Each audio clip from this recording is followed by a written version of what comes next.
Hi friends, welcome back to my channel Jaya Hegde Kannada YouTube channel. ನಾನು ಜಯ. ಇವತ್ತಿನ ವಿಡಿಯೋದಲ್ಲಿ ನಾನು ಬೆಂಡೆ ಗಿಡನ ನೆಡೋದು ಹೇಗೆ, ನಾನು ಹೇಗೆ ಈ ವರ್ಷ ನೆಟ್ಟಿದ್ದೀನಿ ಮತ್ತು ಸೌತೆ ಬಳ್ಳಿ ನೆಟ್ಟಿದ್ನಲ್ಲ ಅದಕ್ಕೆ ನಾನು ಯಾವ ರೀತಿ ಆರೈಕೆಗಳನ್ನು ಮಾಡಿದ್ದೀನಿ ಅನ್ನೋದನ್ನು ಈ ವಿಡಿಯೋದಲ್ಲಿ ತೋರಿಸ್ತೀನಿ. ನೀವು ನನ್ನ ಚಾನಲ್ಗೆ ಹೊಸಬರಾದರೆ ಸಬ್ಸ್ಕ್ರೈಬ್ ಮಾಡಿಕೊಂಡು ಪಕ್ಕದಲ್ಲಿರೋ ಬೆಲ್ಲೈಕನ್ ಕ್ಲಿಕ್ ಮಾಡಿ ಆಲ್ ಅಂತ ಸೆಲೆಕ್ಟ್ ಮಾಡಿಕೊಂಡ್ರೆ ನಾನು ಹಾಕೋ ಎಲ್ಲ ವಿಡಿಯೋದ ನೋಟಿಫಿಕೇಷನ್ ನಿಮಗೆ ಬರುತ್ತೆ. ಎಲ್ಲ ವೀಡಿಯೋಸನ್ನು ನೀವು ನೋಡ್ಬೋದು. ಹಾಗೆ ಒಂದು ಲೈಕ್ ಮಾಡಿಬಿಡಿ ಫ್ರೆಂಡ್ಸ್, ನಿಮ್ಮ ಲೈಕ್ ನನಗೆ ಪ್ರೋತ್ಸಾಹ ಕೊಡುತ್ತೆ. ಈ ವಿಡಿಯೋನ ಪೂರ್ತಿಯಾಗಿ ನೋಡಿ. ಬೆಂಡೆ ಗಿಡನ ಲಾಸ್ಟಲ್ಲಿ ನಾನು ನೆಟ್ಟು ತೋರಿಸಿದ್ದೀನಿ. ಹಾಗೆ ನೋಡಿ, ಇದು ಸೌತೆ ಬಳ್ಳಿನ ನಾನು ನೆಟ್ಟು ತೋರಿಸಿದ್ನಲ್ಲ ಅದಕ್ಕೆ ನಾನು ಒಂದು ಲಿಕ್ವಿಡ್ ಫರ್ಟಿಲೈಸರನ್ನು ಹಾಕಿದ್ದೆ. ಒಂದು 8 ದಿವಸ ಬಿಟ್ಟು ನಾವು ಅದಕ್ಕೆ ಲಿಕ್ವಿಡ್ ಫರ್ಟಿಲೈಸರ್ನ ಹಾಕಬೇಕು. ನೀವು ಯಾವುದೇ ಲಿಕ್ವಿಡ್ ಫರ್ಟಿಲೈಸರನ್ನು ಹಾಕಿ ಚೆನ್ನಾಗಿರುತ್ತೆ, ಇಲ್ಲ ನೀವು 4 ದಿವಸಕ್ಕೆ ಒಂದು ಸಾರಿ ಹಾಕಿ. ನಾನಿಲ್ಲಿ ಸಗಣಿಯಿಂದ ಮಾಡಿರುವಂಥ ಲಿಕ್ವಿಡ್ ಫರ್ಟಿಲೈಸರನ್ನು ಹಾಕಿದ್ದೀನಿ. ನೋಡಿ, ಇದನ್ನು ಹಾಕಿದ್ದೀನಿ ನಾನು. ನೋಡಿ, ಇಷ್ಟು ಎತ್ತರ ಆಗಿಬಿಟ್ಟಿದೆ, ಬೇಗ ದೊಡ್ಡ ಆಗಿಬಿಡತ್ತೆ ಈ ಸೌತೆ ಬಳ್ಳಿಗಳು, ಬೇಗ ಬಳ್ಳಿ ಆಗತ್ತೆ. ನೋಡಿ, ಈಗ ನಾವು ಇಷ್ಟು ದಿನಕ್ಕೆ ಅಂತ ಹೇಳೋಕ್ಕಾಗಲ್ಲ. ಇಷ್ಟು ಎತ್ತರ ಆದಮೇಲೆ ನಾವು ಅದಕ್ಕೆ ಮತ್ತೆ ಮಣ್ಣು ಮತ್ತು ಗೊಬ್ಬರಗಳನ್ನು ಹಾಕ್ಕೊಟ್ರೆ ತುಂಬ ಚೆನ್ನಾಗಿ ದೊಡ್ಡದಾಗಿ ಗಿಡ ಆಗಿ ಕಾಯಿ ಬಿಡತ್ತೆ. ಹಾಗಾಗಿ ನೋಡಿ, ಇಷ್ಟು ಎತ್ತರ ಆಗಿದೆ. ನಾನೀಗ ಇದನ್ನು ಪಿಂಚಿಂಗ್ ಮಾಡ್ತೀನಿ. ಪಿಂಚಿಂಗ್ ಮಾಡಿದಾಗ ಕೌಲುಗಳು ಬಂದು ಆ ಕೌಲೊಳಗಡೆ ಕಾಯಿ ಬಿಡತ್ತೆ. ಸೌತೆ ಬಳ್ಳಿ ಯಾವುದೇ ಬಳ್ಳಿ ಆದರೂ ಅಷ್ಟೇ ಕೌಲಲ್ಲಿ ಕಾಯಿ ಬಿಡತ್ತೆ. ಈ ರೀತಿ ಉದ್ದವಾಗಿ ಬೆಳೆದ್ರೆ ಅದು ಕಾಯಿ ಬಿಡಲ್ಲ ಒಂದೊಂದು ಸಾರಿ. ಹಾಗಾಗಿ ಅದನ್ನು ಪಿಂಚಿಂಗ್ ಮಾಡಿದರೆ ಚೆನ್ನಾಗಿ ಕಾಯಿ ಬಿಡತ್ತೆ. ಆ ಕೌಲಲ್ಲಿ ಮಾತ್ರ ಕಾಯಿ ಬಿಡತ್ತೆ ಈ ಬಳ್ಳಿಗಳು. ಹಾಗಾಗಿ ಪಿಂಚಿಂಗ್ ಮಾಡಿದರೆ ತುಂಬ ಚೆನ್ನಾಗಿ ಬರುತ್ತೆ ಕಾಯಿ ಅಂತ ನಾನು ಪಿಂಚಿಂಗ್ ಮಾಡಿದ್ದೀನಿ. ಹಾಗೆ ಇವತ್ತು ನಾನು ಅದಕ್ಕೆ ಗೊಬ್ಬರ ಮತ್ತು ಮಣ್ಣನ್ನು ಹಾಕ್ಕೊಡ್ತೀನಿ. ನಾನಿಲ್ಲಿ ನೋಡಿ, ಇದು ಕೌಡಂಗ್ ಕಾಂಪೋಸ್ಟು, ಎಲೆ ಮತ್ತು ಕೌಡಂಗನ್ನು ಸಗಣಿನ ಬೆರೆಸಿ ಮಾಡಿರುವಂಥ ಹಳೇದಾದ 6 ತಿಂಗಳ ಹಳೇದಾದ ಗೊಬ್ಬರ. ಈ ಗೊಬ್ಬರನ ನಾನು ಸ್ವಲ್ಪ ಜಾಸ್ತಿನೇ ಹಾಕ್ತೀನಿ. ಈ ಬಳ್ಳಿಗಳಿಗೆ ತುಂಬ ಉದ್ದವಾಗಿ ಬೆಳೆಯುತ್ತಲ್ಲ, ಹಾಗಾಗಿ ಒಂದು ಸ್ವಲ್ಪ ಜಾಸ್ತಿ ಗೊಬ್ಬರಗಳನ್ನು ಹಾಕಬೇಕಾಗತ್ತೆ. ನೋಡಿ, ಇಷ್ಟು ಗೊಬ್ಬರನ ಹಾಕಿ ನಾನು ಮೇಲಿಂದ ಮತ್ತೆ ಮಣ್ಣನ್ನು ಹಾಕಿ ಕೊಡ್ತೀನಿ. ನೀವು ಪಾಟಿಂಗ್ ಮಿಕ್ಸ್ನ ಹಾಕೋದಾದರೆ ಇಲ್ಲಿ ಗೊಬ್ಬರನ ಎಕ್ಸ್ಟ್ರಾ ಹಾಕೋದು ಬೇಡ, ಪಾಟಿಂಗ್ ಮಿಕ್ಸ್ನ ಹಾಕಿದರೆ ಸಾಕಾಗತ್ತೆ. ನಾನಿಲ್ಲಿ ನೆಲದಲ್ಲಿ ನೆಟ್ಟಿರೋದ್ರಿಂದ ಈ ರೀತಿ ಆರೈಕೆಗಳನ್ನು ಮಾಡ್ತಾ ಇದ್ದೀನಿ. ನೀವು ಪಾಟಲ್ಲಿ ಅಥವಾ ಕವರಲ್ಲಿ ಇಟ್ಕೊಂಡ್ರೆ ಈ ರೀತಿ ಮಾಡಬೇಕು ಅಂತಿಲ್ಲ. ನೀವು ಪಾಟಿಂಗ್ ಮಿಕ್ಸ್ನ ಹಾಕಿದರೆ ಸಾಕಾಗತ್ತೆ. ಹಾಗೆ ಲಿಕ್ವಿಡ್ಗಳನ್ನು ಹಾಕ್ತಾ ಬಂದರೆ ಸಾಕಾಗತ್ತೆ. ನೋಡಿ, ಈ ರೀತಿ ಎಲ್ಲ ಗಿಡಗಳಿಗೂ ಮಣ್ಣನ್ನು ಹಾಕ್ಕೊಂಡಿದ್ದೀನಿ. ನೋಡಿ, ಈ ರೀತಿ ಗಿಡನ ಮುಚ್ಚಿ ಇದ್ದರೆ ಸ್ವಲ್ಪ ತೆಕ್ಕೋಬಿಡಿ. ಇದು ಸ್ವಲ್ಪ ಕೆಳಗಡೆನೇ ಇದು ಎರೆ ಸೌತೆ ಅಂತ ಕರಿತೀವಿ ನಾವು. ಈ ಪೇಟೆಲೆಲ್ಲ ಸಿಗುತ್ತಲ್ಲ ಆ ರೀತಿ ಸೌತೆ, ಅದು ಬೇಗ ಕಾಯಿ ಬಿಟ್ಬಿಡತ್ತೆ. ಹಾಗಾಗಿ ನೋಡಿ, ಕವಲುಗಳು ಬಂದುಬಿಟ್ಟಿದೆ ಆಲ್ರೆಡಿ. ನೋಡಿ, ಇಷ್ಟು ಕವಲು ಬಂದಿದೆ, ಅದು ಮುಚ್ಕೋಬಿಟ್ಟಿದೆ. ಹಾಗಾಗಿ ಅದನ್ನು ಸ್ವಲ್ಪ ಬಿಡಿಸ್ಕೊಡ್ತೀನಿ ನಾನು.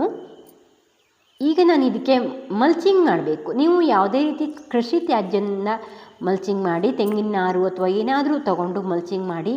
ನೇರವಾಗಿ ಮಣ್ಣಿಗೆ ಬಿಸಿಲು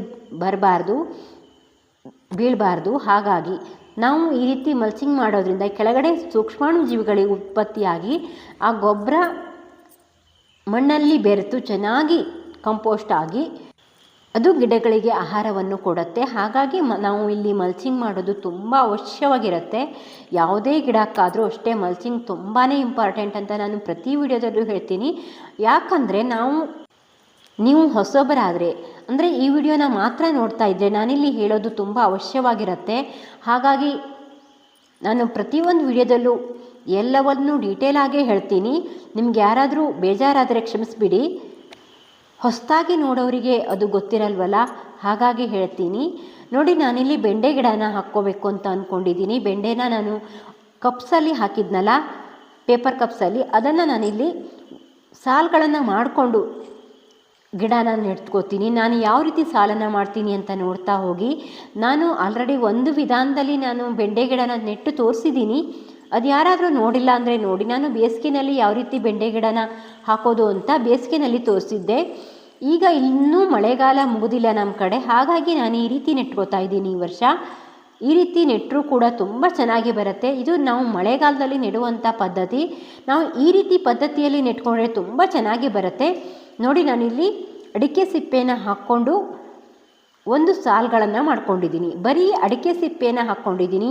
ಈ ರೀತಿ ನೆಟ್ಟಾಗ ತುಂಬ ಚೆನ್ನಾಗಿ ಬರುತ್ತೆ, ಬೇರುಗಳು ಚೆನ್ನಾಗಿ ಹೋಗುತ್ತೆ ಮತ್ತು ಮಳೆಗಾಲದಲ್ಲಿ ನೀರು ಬಸಿದು ಹೋಗುತ್ತೆ ನಾವು ಈ ರೀತಿ ನೆಡೋದ್ರಿಂದ. ಹಾಗಾಗಿ ನಾನು ಇದೇ ರೀತಿ ನೆಟ್ಕೋತೀನಿ, ತುಂಬ ಚೆನ್ನಾಗಿ ಬರುತ್ತೆ. ಹಾಗೆ ನೋಡಿ ಇದರ ಮೇಲೆ ಮಣ್ಣನ್ನು ಹಾಕ್ಕೋತೀನಿ. ನೋಡಿ ಒಂದು ಸ್ವಲ್ಪ ಜಾಸ್ತಿನೇ ಮಣ್ಣು ಬೇಕಾಗತ್ತೆ. ಬೆಂಡೆ ಗಿಡ ತುಂಬ ದೊಡ್ಡದಾಗಿ ಬೆಳೆಯುತ್ತೆ, ಹಾಗಾಗಿ ಸ್ವಲ್ಪ ನಾವು ಸಾಲುಗಳನ್ನು ಸ್ವಲ್ಪ ಎತ್ತರವಾಗಿ ಮಾಡ್ಕೋಬೇಕಾಗತ್ತೆ. ಸ್ವಲ್ಪ ಜಾಸ್ತಿ ಮಣ್ಣನ್ನು ನಾವು ಇಲ್ಲಿ ಹಾಕ್ಕೊಂಡ್ರೆ ತುಂಬ ಚೆನ್ನಾಗಿರುತ್ತೆ. ಮಣ್ಣು ಮತ್ತು ಅಡಿಕೆ ಸಿಪ್ಪೆನ ಹೆಚ್ಚು ಹಾಕ್ಕೊಂಡಷ್ಟು ಚೆನ್ನಾಗಿ ಬರುತ್ತೆ ಗಿಡಗಳು. ನೋಡಿ ಈ ರೀತಿ ಮಣ್ಣನ್ನು ಹಾಕ್ಕೊಂಡಿದ್ದೀನಿ ಸಾಲುಗಳಲ್ಲಿ. ನೋಡಿ ಇಷ್ಟುದ್ದ ಸಾಲನ್ನು ಮಾಡ್ಕೊಂಡಿದ್ದೀನಿ. ನಾನು ತುಂಬ ಬೆಂಡೆ ಬೀಜನ ಹಾಕ್ಕೊಂಡಿಲ್ಲ. ಟೊಮೆಟೊ ಮತ್ತು ಬೆಂಡೆ ಎರಡನ್ನೂ ನಾನು ಇದರಲ್ಲಿ ನೆಡ್ತೀನಿ. ದೂರವಾಗಿ ನಾವು ಬೆಂಡೆನ ನೆಡಬೇಕಾಗತ್ತೆ. ನೋಡಿ ನಾನು ಇಷ್ಟು ಎತ್ತರ ಮಣ್ಣನ್ನು ಹಾಕ್ಕೊಂಡಿದ್ದೀನಿ. ಆ ಮಧ್ಯದಲ್ಲಿ ನಾವು ಟೊಮೆಟೊ ಗಿಡನ ನೆಟ್ಕೊಂಡ್ರೆ ಟೊಮೆಟೊಗಳು ಬೇಗ ಕಾಯಿ ಬಿಟ್ಬಿಡುತ್ತೆ. ಹಾಗಾಗಿ ನಾನು ಇದರೊಳಗಡೆ ಟೊಮೆಟೊನೂ ಸಹ ನೆಡ್ತೀನಿ. ಮತ್ತು ನಾನು ಬೆಂಡೆ ಗಿಡನ ತುಂಬ ಹಾಕ್ಕೊಂಡಿಲ್ಲ. ಹಾಗಾಗಿ ನೋಡಿ ನಾನಿಲ್ಲಿ ಗೊಬ್ಬರಗಳನ್ನು ಅದರ ಮೇಲೆ ಮಣ್ಣಿನ ಮೇಲೆ ಗೊಬ್ಬರಗಳನ್ನು ಒಂದಷ್ಟು ಹಾಕ್ಕೋತೀನಿ. ಈ ರೀತಿ ಗೊಬ್ಬರಗಳನ್ನು ಹಾಕ್ಕೊಂಡು ನೆಡೋದ್ರಿಂದ ತುಂಬ ಚೆನ್ನಾಗಿ ಬರುತ್ತೆ. ನೋಡಿ ಒಂದಷ್ಟು ಗೊಬ್ಬರಗಳನ್ನು ಹಾಕ್ಕೊಂಡು ಆಮೇಲೆ ಗಿಡಗಳನ್ನ ನೆಡ್ತೀನಿ. ನಾವು ಇಲ್ಲಿ ಪಾಟಿಂಗ್ ಮಿಕ್ಸ್ನ ತೊಗೊಳ್ಳೋದಾದರೆ ಈ ರೀತಿ ಮಣ್ಣು ಮತ್ತು ಗೊಬ್ಬರನ ಬೇರೆ ಬೇರೆ ಹಾಕ್ಕೊಳ್ಳೋ ಅವಶ್ಯಕತೆ ಇರಲ್ಲ. ಪಾಟಿಂಗ್ ಮಿಕ್ಸನ್ನು ಒಂದೇ ತಗೊಂಡ್ರೆ ಸಾಕಾಗತ್ತೆ. ನೋಡಿ ಈ ರೀತಿ ಗೊಬ್ಬರಗಳನ್ನು ಹಾಕ್ಕೊಂಡು ಲೇವಲ್ ಮಾಡಿಕೊಂಡು ನಾನಿಲ್ಲಿ ಬೆಂಡೆ ಗಿಡನ ನೆಟ್ಕೋತೀನಿ. ಬೆಂಡೆ ಗಿಡ ಒಂದು 4 ಗಿಡ ಇದ್ದರೆ ಸಾಕಾಗತ್ತೆ. ಒಂದು ಫ್ಯಾಮಿಲಿಗೆ ಸಾಕಾಗುವಷ್ಟು ಬೆಂಡೆಕಾಯನ್ನು ನಾವು ಇಲ್ಲಿ ಕೊಯ್ಕೋಬಹುದು. ಹಾಗೆ ಟೊಮೆಟೊನೂ ಅಷ್ಟೇ 2 ಗಿಡ ಇದ್ದರೆ ತುಂಬ ಒಂದು ಫ್ಯಾಮಿಲಿಗೆ ಆಗುವಷ್ಟು ಬೆಂಡೆ ಗಿಡ ಆಗುತ್ತೆ. ಮತ್ತು ಇದು ಕಾಯಿ ಬಿಡೋ ಟೈಮಲ್ಲಿ ಮತ್ತೆ ಗಿಡಗಳನ್ನು ಹಾಕ್ಕೋಬೋದು. ಆ ರೀತಿ ಮಾಡ್ತಾ ಇದ್ದರೆ ನಮಗೆ ಎನಿ ಟೈಮ್ ಟೊಮೆಟೊ ಮತ್ತು ಬೆಂಡೆ ಗಿಡ ಇರುತ್ತೆ. ನೋಡಿ ಈ ರೀತಿ ಪೇಪರ್ ಕಪ್ಪನ್ನು ಬಿಡಿಸ್ಕೊಂಡು ನೋಡಿ ಪೇಪರ್ ಕಪ್ಪಲ್ಲಿ ನಾವು ಈ ರೀತಿ ಬೀಜಗಳನ್ನು ಹಾಕ್ಕೊಳ್ಳೋದ್ರಿಂದ ತುಂಬ ಚೆನ್ನಾಗಿ ಗಿಡಗಳನ್ನು ಬೆಳೆಸ್ಕೋಬೋದು. ಈಸಿಯಾಗಿ ನಾವು ತೆಕ್ಕೊಂಡು ಗಿಡಗಳನ್ನು ಹಾಕ್ಕೋಬೋದು.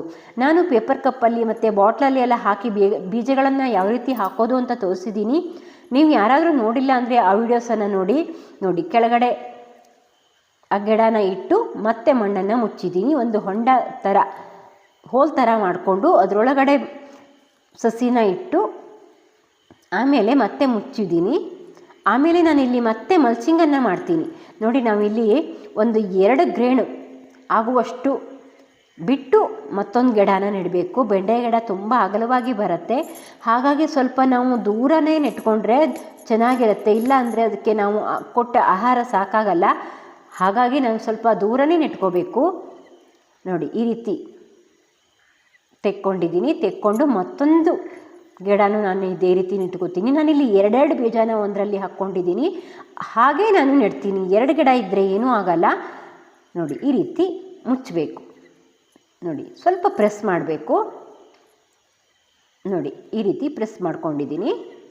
ಹಾಗೆ ನಾನು ಎಲ್ಲ ಗಿಡಗಳನ್ನು ನೆಟ್ಕೊಂಡು ಆಮೇಲೆ ಇದಕ್ಕೆ ಮಲ್ಚಿಂಗ್ ಮಾಡಿ ನೀರನ್ನು ಹಾಕಿ ನೋಡಿ ಈ ರೀತಿ ಅಡಿಕೆ ಸಿಪ್ಪೆಯಿಂದಾನೇ ಮಲ್ಚಿಂಗ್ ಮಾಡಿದ್ದೀನಿ. ಚೆನ್ನಾಗಿ ನೀರನ್ನು ಹಾಕಬೇಕು. ನೀರನ್ನು ಹಾಕಿ ನಾವು ಡೈಲಿ ಒಂದು 4 ದಿವಸ ಬೆಳಗ್ಗೆ ಮತ್ತು ಸಂಜೆ 2 ಟೈಮು ನಾವು ನೀರನ್ನು ಹಾಕಬೇಕಾಗತ್ತೆ. ಯಾಕಂದರೆ ಇದು ಗಿಡ ತುಂಬ ಸೂಕ್ಷ್ಮವಾಗಿರುತ್ತೆ. ಹಾಗಾಗಿ ಆಮೇಲೆ ಡೈಲಿ 1 ಟೈಮ್ ನೀರು ಹಾಕಿದರೆ ಸಾಕಾಗತ್ತೆ. ಬೆಂಡೆ ಗಿಡಕ್ಕೆ ತುಂಬ ನೀರು ಬೇಕಾಗತ್ತೆ. ಹಾಗಾಗಿ ನಾವು ಇದಕ್ಕೆ ನೀರನ್ನು ಜಾಸ್ತಿ ಹಾಕಬೇಕಾಗತ್ತೆ. ಈ ವಿಡಿಯೋ ಇಷ್ಟ ಆಯಿತು ಅಂದ್ಕೊಳ್ತೀನಿ. ಏನಾದರೂ ಡೌಟ್ ಇದ್ದರೆ ಕಾಮೆಂಟ್ ಮಾಡಿ.